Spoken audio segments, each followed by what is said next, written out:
Welcome back to the Sports Talk ATL podcast. I'm joined by Alex Lord at Go Sports Talk on Twitter. I am Chase Irle at Sports Talk ATL on Twitter. Whew. I guess that's what I have to say about what happened yesterday in both the Falcons and Braves game. It might have been, I guess we haven't gotten it, I would call it getting Atlanta. We haven't gotten Atlanta in a long time.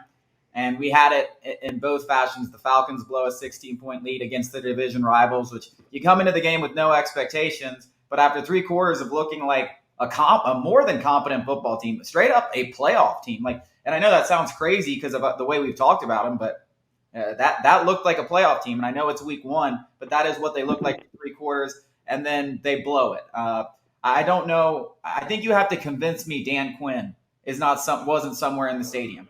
Or maybe he just cursed the Falcons franchise. But Alex, you were there. Give me a feel of how the environment was, and just did it suck the soul out of the whole city yesterday? Is the season over after 1 week? Yeah, it's hard not to say that and be overreactionary, but I will say the stadium felt different. It felt alive. I don't think that Falcons fans outnumbered Saints fans by as many as we had hoped, but the stadium still had life until we lost it. But I think the biggest thing for me was just like you said, we didn't have expectations for this team. I know Arthur Smith and the whole coaching staff are much different, but to play it safe in a game that you had no business really being in, we were almost touchdown underdogs at home. To play it safe in that setting is just it's heartbreaking for the fans. I was there. The fans were rowdy. It was a great environment. I had a great time for 3 quarters. And I kept looking at the people I was with, and I was like, we're going to win this game. We're going to win this game. Like, we look different. The offense looked so different. It hasn't looked this, I guess, malleable to the actual players, like the talent that we had in quite a long time since Shanahan. And you saw it with Marcus Mariota. His mobility is definitely an asset in this offense. Kyle Pitts probably didn't get involved as much we had liked, but Drake London looked great.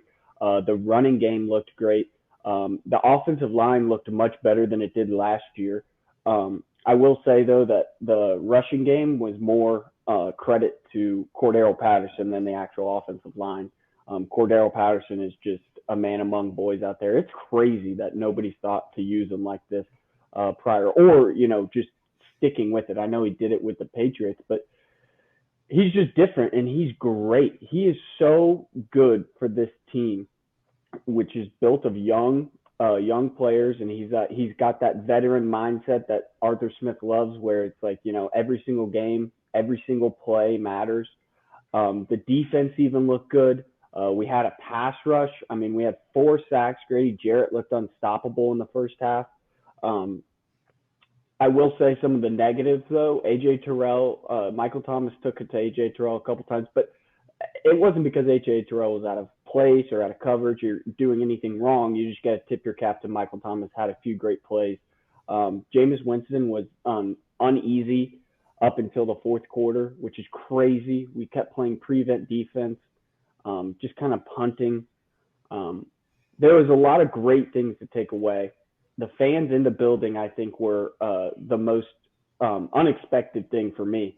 The environment prior to the game was awesome. It was good for all of the pregame and then 3 quarters, and then obviously we know it fell apart. Yeah, I mean, and we can get into a lot of the positive things later, but we got to focus on really what actually happened at the end of that game, which was just this conservative approach. And it'll never make any sense to me how you can go out there and dominate an offense. I mean, just completely dominate him. I mean, we were sacking Jameis Winston. We were pressuring him. He was getting out of the pocket, making tough throws, making bad decisions. There were several almost picks. We saw Jalen Hawkins almost have a really good play. I mean, you completely dominate a team on both sides of the ball, but particularly let's focus on the defensive side of the ball. And then you get up 16 and your just defensive philosophy just switches to this prevent defense, which has never and will never work in the NFL. And this is what we saw from the last regime. And I think that's what makes this loss so frustrating. It's like you get up and then you just change everything. And it's like, oh, no, we're just going to play passive. It's like, dude, You want to change the fucking narrative. You want to like do something, like be aggressive. Go for the win. Don't act like you're not supposed to be here. Go for the damn win. Sack the damn quarterback. Keep pressuring him. On offense, keep up the intensity. Don't just go. I mean, I know we were running all over him, but mix it up. Just keep going. Keep trying to put points on the board. And then you get down at 4th and 1 on their side of the field at the end of the game, where if you go look at the advanced analytics, everything tells you to go for it. Everything tells you to go for it. Punting there, even kicking a field goal, both terrible decisions. You're up to ice the game. Put the game on ice. You get the first down. You win the game. It's over. You're talking about a game that you're not supposed to be in, and you decide to punt. I mean, so you play passive defense, and then you have a chance to win it with your offense, which has been great, especially running the ball, especially with Cordero Patterson, and you just don't go after it. You don't go after the win. You play this pussy little game. Like, that you just completely go away from everything. And you want to sit here and you want to tell us all offseason, oh, we think we can win. We think we can do this. And for 3 quarters, you look like that. But then in the 4th quarter, when push comes to shove and all the chips are on the line, you totally go away from everything. You play like a team who didn't deserve to be in the league. And that's the most frustrating part. You played like a team that didn't think they deserved to be there. And until that team starts to actually believe and not just say it in front of cameras, until that coaching staff believes they were supposed to be in that situation, you're not going to win games. You're going to keep blowing them like that. So you can sit here and say for the cameras, oh, like, we think we can win. And maybe part of them does believe that. But the way they coached at the end of the game was like they didn't deserve to be there. They were scared to win. They were playing scared to lose. And it was so frustrating, so unbelievable frustrating, because it was like, damn, like, we actually look like a competent football team. Like, I'm enjoying this. Like, what, fuck, 4.5 wins? We could win 8, 9, 10 games. I mean, if you play like that, and yes, it's week 1. You know, the Saints probably didn't look great for 3 quarters for a reason. You know, it is week 1. Like, things like this can't happen in the National Football League.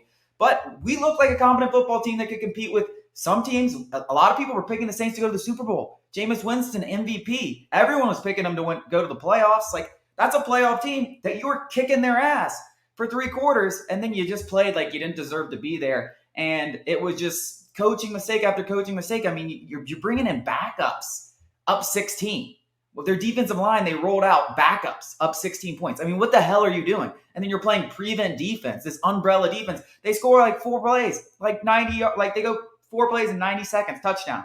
Oh, now it's an 8-point game. Now they're right back into it. It was just mind-boggling that it's like they didn't even pay attention to why the guys before them got fired. Why did they get fired? Because they did this exact crap. And it's such bad coaching, and it's so frustrating because I wanted to come here and talk about this game and be like, damn, Arthur Smith, that play calling was great. The way he used Mariota was great. The running game that we talk about, they established. They looked like they had a unity and identity. Everything was fucking great. And then you just blow it with this shit coaching at the end of the game. And it's like, you guys have been doing this for too damn long to be making these stupid mistakes.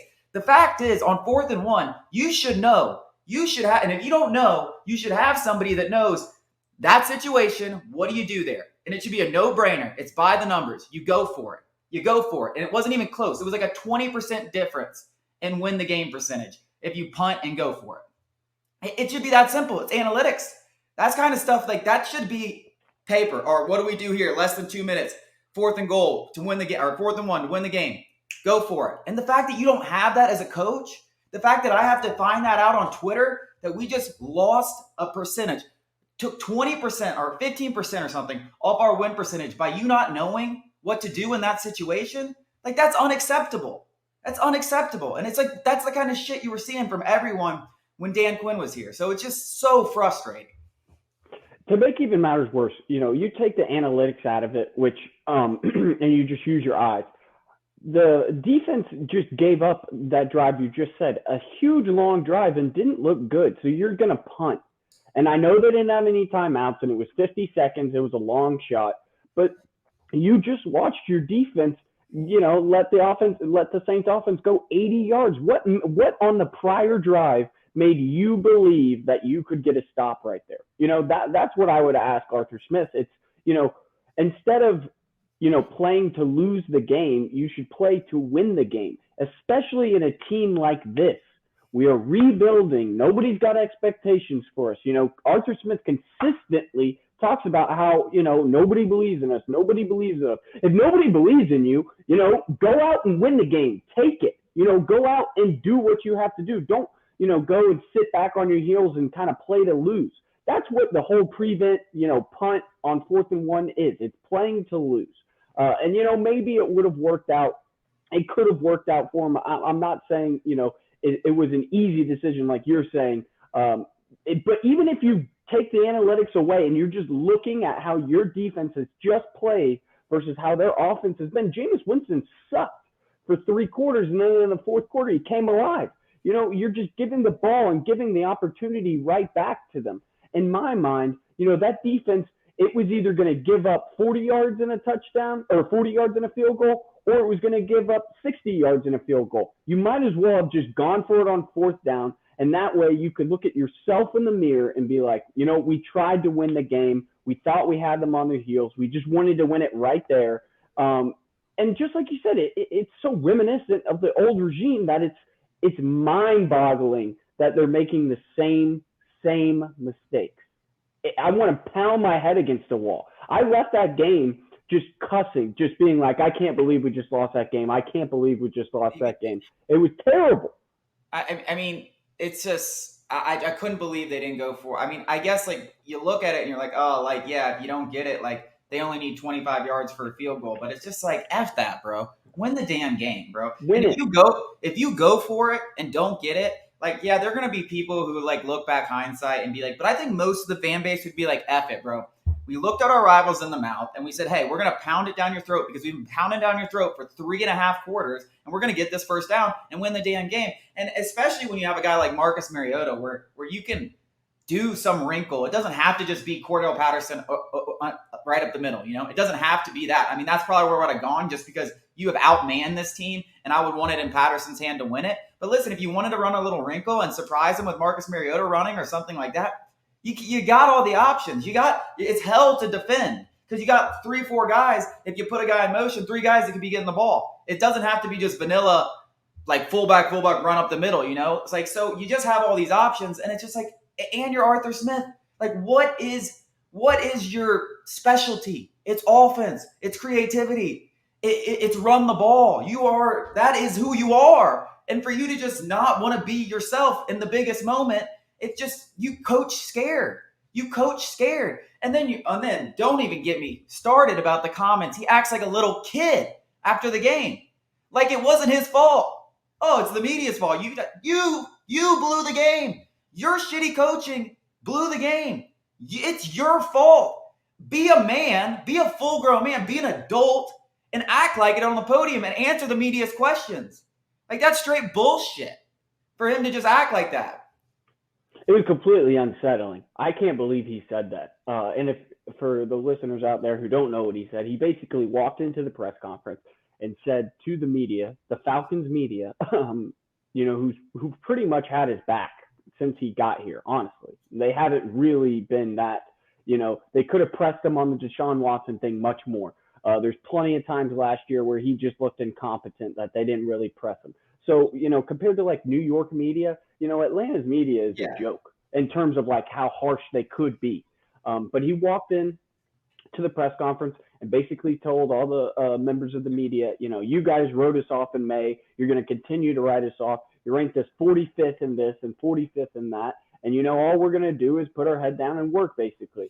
And it was completely unnecessary. I mean, completely unnecessary. I'm pretty sure today we're recording this on a Monday, and he took the podium today and apologized because, as he should, it was completely out of line. I mean, to be frank, this roster isn't great. The expectations are low. You're just fighting with air. It was like Arthur Smith just punching air. It was ridiculous. And it's embarrassing. I mean, if I was a player on his team, I'd be like, what are you doing, coach? Take some accountability. That's one thing at least. Dan Quinn, for all his faults, he would step up to the podium and he would say, this is on me, even if it wasn't on him. And Arthur Smith isn't the kind of guy who's going to throw his players under the bus. He's not that guy. But in this instance, it was his decision to not go for it on 4th down, and that decision ended up costing the Falcons the game. It's A, it's B. It's that simple, and you just have to go up there and say, hey, guys, I fucked up. And I think everybody would respect that a whole lot more if you just said that. Yeah, I mean, it's just like, and we're going to get in probably pretty soon. We can start talking about the good things because I mean we could sit here and do this forever, but it's just the whole from the fourth quarter to the way they coached the whole fourth quarter to the fourth down decision to his post game press conference was just total incompetence by an NFL head coach. And he needs to own up to that. And it sucks to say this because for 3 quarters it was so much competence. It was so much creativity in the offense. It was Dean Pease defense creativity. It was just creative, the whole game plan. Blitzes coming from everywhere, safeties. I mean, you never knew where the pressure was coming from. Sacks, running the ball, just total domination. I don't think we allowed a sack either. I don't think we allowed a sack. We're not even talking about the offensive line. Not only do we run the ball, we weren't giving up sacks. And yeah, a lot of that does have to do with having a mobile quarterback. But there was just so many positives in this game that we should be talking about. Even after blowing the lead, we could even look past it if you own up to it and say, hey, man, we did a lot of good things. I messed up. We're going to get better from this, and we're going to come back. I mean, it's still only week 1. You did enough good for Falcons fans yesterday to almost even forget about the blowout if you just handle the post-game presser like a grown man, like an adult, and own up and have some accountability. I could almost look past all of that shit that just happened in the fourth quarter if you could have just given us maybe a little solace, given us some good answers, given us some questions, given us some hope, because there was enough good. That game overall went 10 times better than I expected it to. Losing by 1 to the Saints, I mean, we were 6-point underdogs. We were not supposed to be in that situation. So it's just frustrating. I mean, that fourth quarter to the press conference, and I'm sure he'll have better answers now that he's cooled down. But you just have to have better composure there. And I think it's a lack of composure in those big scenarios when you're making those calls that we saw from Arthur Smith. And just like you saw in the press conference, you're flustered, but you're an NFL head coach. It's your job to never be flustered. That is half of your job. Yeah, to that point, I mean, it was mostly good. The whole game, if we're just looking at the whole body of work, and we can go into some of the good. Like you said, we could stay on that bad for the whole time. But most of the game was good. I mean, every single facet of the team that we were concerned about looked good. The offensive line was decent, holding a very good Saints defensive line, stagnant. So I think that was the biggest thing for me was the actual offensive line. And just like I said earlier, and we've all been saying this, Marcus Mariota's mobility is going to make this offense much, much different. And we saw that. We saw on the opening drive multiple zone reads, multiple times where the pocket would break down and he created a play. It was great to see. Drake London looked incredible in his debut. He led the Falcons in receiving. He looked tough after the catch. Came as advertised. He looked good. And then some of the younger guys on defense, Arnold Ebiketie had a sack. He looked good. Richie Grant looked very good, and that was definitely a question coming into the season. He didn't play at all during his rookie year. Mildly he played. He looked really good. I'll say Michael Walker. I didn't notice Michael Walker that much, but I thought Rashaan Evans did really good just from my viewpoint, and I couldn't see everything that people on the TV were seeing, but I thought Rashaan Evans looked really good. But I think the biggest thing that we could take away is the offensive line isn't going to be the worst pass protecting unit in the league, in part because of the switches from Drew Dahlman from Matt Hennessy and then Elijah Wilkinson from Jalen Mayfield. But also Mariota's legs are going to be a huge part of this offense going forward. And the only thing that's going to, hold this offense back, in my opinion, is the mistakes from Mariota. That fumble was crucial. That was a backbreaker. And I hate to be that guy. Game should have been over. Yeah, he's susceptible to fumbles. I think he's led the league in fumbles before. He's been top 5 a handful of times in fumbles. That's just who he is. He plays hard. He carries around like a loaf of bread, but that's what makes him so dynamic with his legs. But other than that, he looked good. I think that the QBR stat, if you're going to look at all that stuff, it doesn't tell you the full picture. I think he played really, really good. I liked it. I liked the way everyone looked. Offensive line played great. Got a ton of push. Cordell Patterson is a freak. Got him on my fantasy team, my homie. He's going to be a big piece. I absolutely love Cordell Patterson. I mean, he's quickly becoming probably my favorite Falcon on the team. I thought in general the weapons. I mean, we barely even saw Kyle Pitts make a lot of moves, but I mean, we know he's going to make noise over this course of the season. Drake London looked great. I mean, a guy who barely played in the preseason, played like one snap in the whole preseason, came out and looked like a true. I mean, maybe not quite a number one, but I mean, he looked like has the potential to be a number one wide receiver. Zacchaeus, he had a big fumble, but overall looked like a very potent threat. I mean, got a lot of separation, made plays downfield. I thought in general, the offensive weapons, the offense as a whole looked very good. And those were some real weapons. I mean, they have some weapons to make some noise, especially with Arthur Smith calling the plays, because Arthur Smith's game plan was absolutely fantastic. Until we got a lead. It's almost like, don't get a lead and we'll be good. We might actually have a chance to win some games. Just don't get up by too much because we'll start playing passive. But when we weren't playing passive and we were like building off our game plan and focused on just scoring points, we looked absolutely fantastic. The legs of Mariota made a huge difference. Defensively, I haven't seen us have a pass rush like that since 2004. I mean, that was the most sacks we've had in a game in like, two or 3 years or something like that. Something unbelievable. You didn't even mention Grady Jarrett. Grady Jarrett looked like a top 5 defensive lineman in all of football yesterday. I mean, he was unstoppable for most of that game. You mentioned Abigite. I can't even say his name. I'm not even going to try to push it. But you know who I'm saying, the Penn State guy the guy from Penn State. I'll work on his name as he continues on his Falcons career. He looked good. He had a sack. Richie Grant was fantastic. He was all over the field. He used him how he thought he was going to be used last year, where he was blitzing. He was playing out of the slot. He was playing safety. He was all over the field. It was like, hey, why wasn't this guy playing more last year? And obviously there are reasons for that. But he looked good. Jalen Hawkins almost had a pick. So we were worried about that safety combination, but they played very good for most of the game. There were just so many positives. You just got to finish that. And we could talk about these all day because there were that many positives. It was like, this game, and I know we lost, and I texted one of my buddies who also bet on Falcons over 4.5 wins. I said over 4.5 wins is a lock, and I know we lost. I still think that's a lock, though. Like we are winning 5 games. Like I don't even put that out there. This team is winning 5 games, even with that loss. But that loss, I mean, I know it's week 1, and I know you don't even want to talk about playoffs because like it's probably far fetched. But if you ever really had a shot, you can't lose a game like that. If you think. I mean, because like if you think about it down the line, if you think this team could potentially win 9 games, like losing to a team like the Saints, that's probably who they're going to be competing for one of those last spots or something like that. So huge loss when it comes to that. But I mean, listen, this team's not winning a Super Bowl, so you got to look at the positives, and there were a lot of them. They definitely have something to build around. It's all about getting that quarterback situation figured out in the long term. But there are a lot of young pieces to be happy about, and it just sucks that you lose like that. Yeah, speaking of Grady, I didn't mention him, but he eclipsed his total sacks from last year in one game. And I think a big part of that had to do with, again, I couldn't see it as good as y'all did on the TV, but it looked a lot like he was playing that zero technique, a lot of nose tackle, which is where he started his career with the Falcons. And then shifted over to more of a 3 technique, which is like outside of the guard.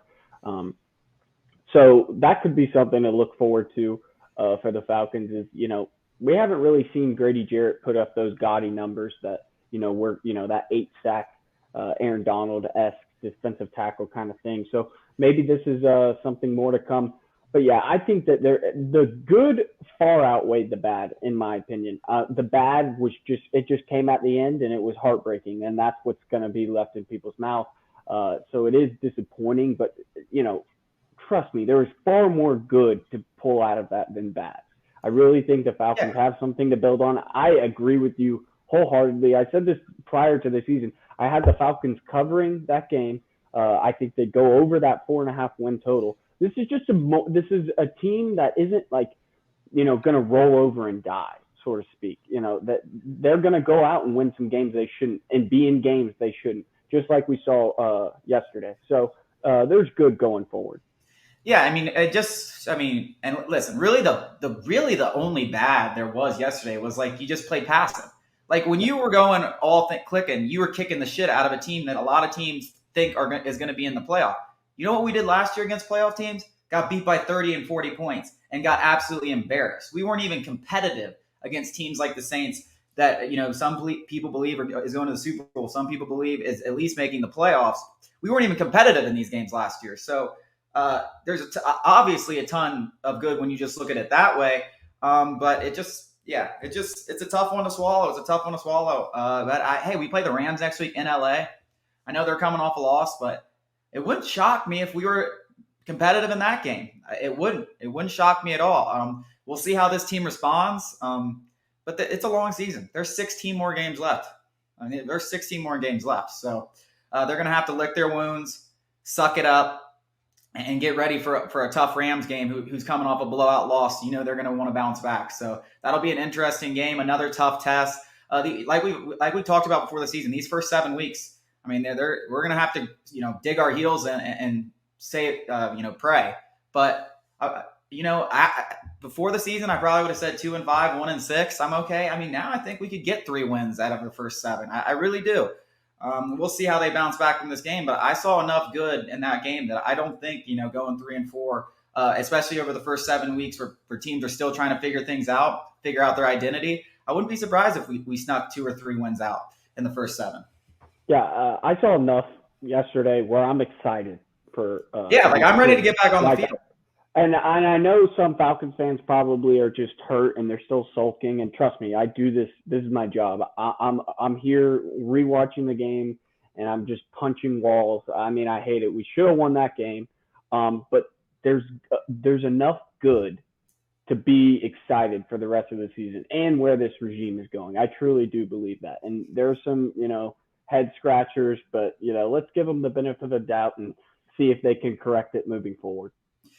Yeah, the good news, they didn't do this in the fourth quarter of the Super Bowl. Like they didn't do this in the fourth quarter of the NFC Championship. They did it in a rebuilding year where you can afford to lick your wounds, and week 1, 2, where you still got 16 weeks left to play. If we were battling to get in the playoff spot and they did some dumb shit like this, if we were in the playoffs and they did some dumb shit like this, that would be really soul crushing, especially for this fan base. But it's week 1, lick your wounds, admit you made a mistake. Know what you have to do next time in this situation. To be fair, the Falcons haven't really been in this situation with this regime. That's probably the first 15-point lead the Falcons have had in the fourth quarter with Arthur Smith. So it is like his first time managing that. Hopefully he learned something from it. If he does it again 2 or 3 times this year, then we can really start saying, hey, do we have the right guy in charge?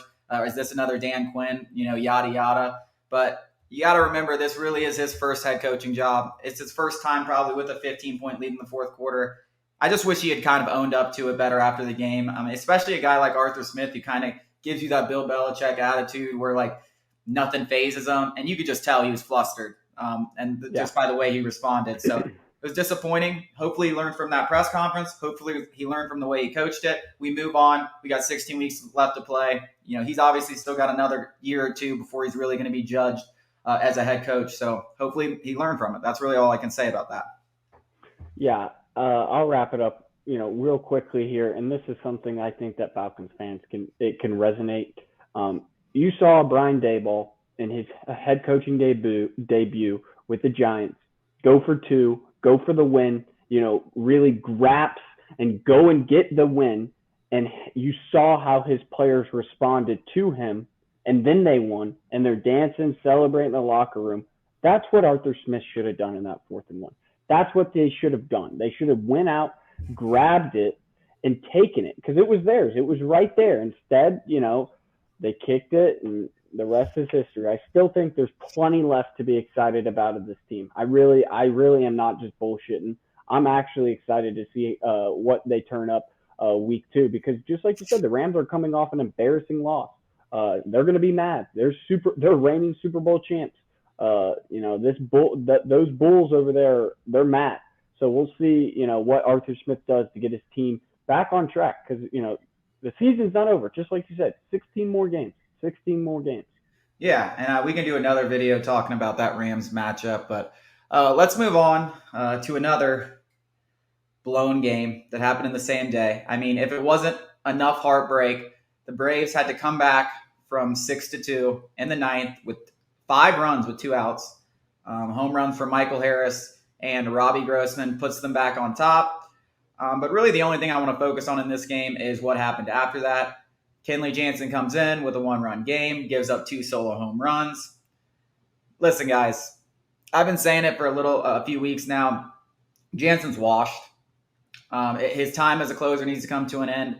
I understand why Brian Snitker does what he does. He likes to stick with his guys, especially guys who are as talented and have the track record like Kenley Jansen. But we're in September now. We are 1.5 games back with 22 games left to play. He has an 11 ERA in his last 7 appearances. He's blown 3 out of his last 7 saves. You have a guy like Raisel Iglesias, who has been a closer for 4 years now. He has a 0.57 ERA since joining. If he's not closing games the rest of the year, it's on Snit, guys. It really is. I after the last blown save, I was like, all right, he should probably switch him. Maybe even 2 blown saves ago, I was like, he should probably switch him. But now it's not even a question. Like, if you do not switch him now, and of course they're not going to fire Snitker. I mean, you just won a World Series, and you're 35 games over 500. But you deserve the heat. And like you said, you want to talk New York media.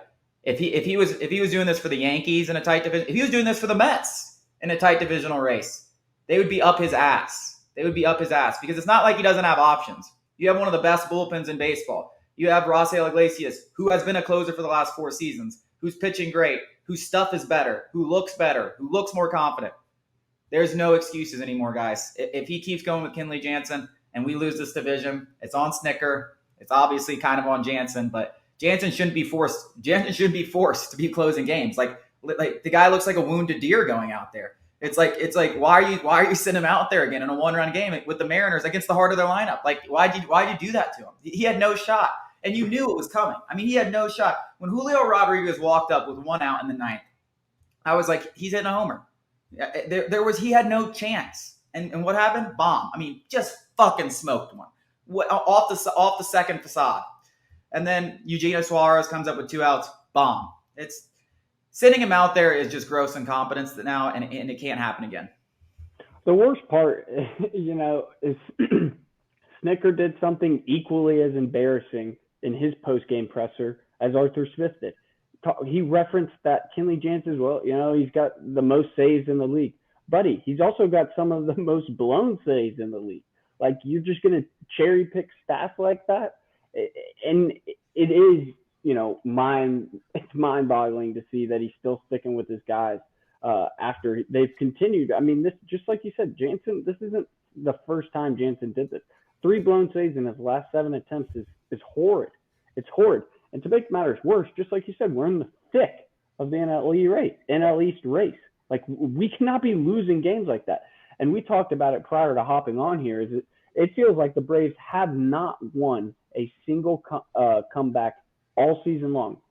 And it's kind of for things like that. It's, Snit punting on games, or sometimes, Kenley blows it, or, the offense just doesn't do their job. But it's crazy. It was one of the worst days in Atlanta sports I can remember. I mean, from the Falcons to the Braves, it was horrible. I'm going to give Snitker a benefit of the doubt because he's watching the game just like we are. I actually don't think he's an idiot. So I think there's absolutely no way Kenley Jansen's out there saving games. Like, if we have a save opportunity, there's no way he's coming out. And there's no way – I think the switch has to happen. Like, even after the last one, I was like, I wouldn't be surprised if he gave him one more chance. If he gives him one more chance again, he's an idiot. He's a bona fide idiot. It's that simple. But I don't know. I think he's definitely going to. I mean, those comments in the first game tell me he's definitely going to. That's just him trying to defend his guys, defending his players. We've seen him do shit like that before, and then he switches it up. I'd be shocked if we went back to him. We'll have this conversation soon because he'll probably have an opportunity tonight, or at one point in these next 3 games against the Giants, he'll have an opportunity, and we'll see what he's about. I think it's going to be Iglesias, but I want to even talk. Where does Jansen even fit into this bullpen? Because I don't even want him in the game in a close game in the 8th inning either. I don't want him in the game in a close game. I mean, he is on Will Smith territory because it's not just the last 7 games or whatever where he has an 11 ERA. Bro, the guy has a 4 ERA on the season. Like, he's given up like 15 homers out of the bullpen. Like, he's not good. He hasn't been good all year. He's had like very few stretches where he's looked very solid, but he has no control of his pitches. And right now, it's like he gets behind in players, and you know what's coming. He's just got to throw a cutter right down the middle. and he only really has one pitch that's worth a shit, and it's that cutter. And everyone knows what's coming. He can't throw anything for strikes. He does not need to be in high leverage games. I mean, there's so many guys I'd rather see. So many guys. So I just don't even know where he fits in, period. I get, you remove him out of the closer's role. You use him in some close games, whatever. That's one thing. See if he can handle a setup role. See if he can handle the seventh inning. That's what they got to do, though. Like, he cannot be closing games. I'd give him a chance in some setup roles. But if he can't do that, I mean, he's quickly going to fall out of, you don't even pitch this guy. Like, I don't even know like where you pitch him, because he is terrible right now.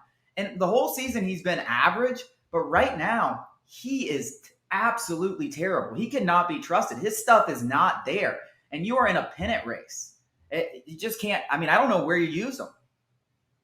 Yeah, it's difficult to say, but honestly, I think that is out of the realm of possibilities. I would be shocked if he was worked out of the bullpen. I just can't see that happening. I don't.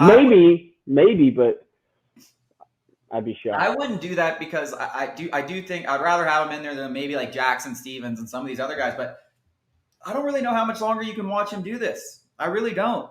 I would say, I mean, for the time being, I would be putting him in low leverage situations, see if he can get his confidence back. There's no reason to be putting him in 1-run, 2-run games right now. It's not good. He's not good enough. He's not there yet. And you can't you can't be afford to be risking these games when you're 1.5 games left with 22 games left to play. So I'm not saying, DFA him, like let him go, but I am saying he needs to be worked back up into these roles over this last 22 games. Like, he needs to be pitching the 6th, 7th innings. And then, okay, he pitches those well. He needs to be coming in 5-run games. He pitches those well. Okay, maybe you use him in higher leverage situations. Let him find his confidence. Because listen, we're going to need Kenley Jansen to win the World Series. I think this guy is a good pitcher. But right now, he is awful. So you need to work back up his confidence. Throwing him out there in the 9th inning in 1-run games against the heart of the Mariners lineup, that's not going to do him any favors. Like, what happened last night? Not only do you lose the game, you just crush the man's confidence even more.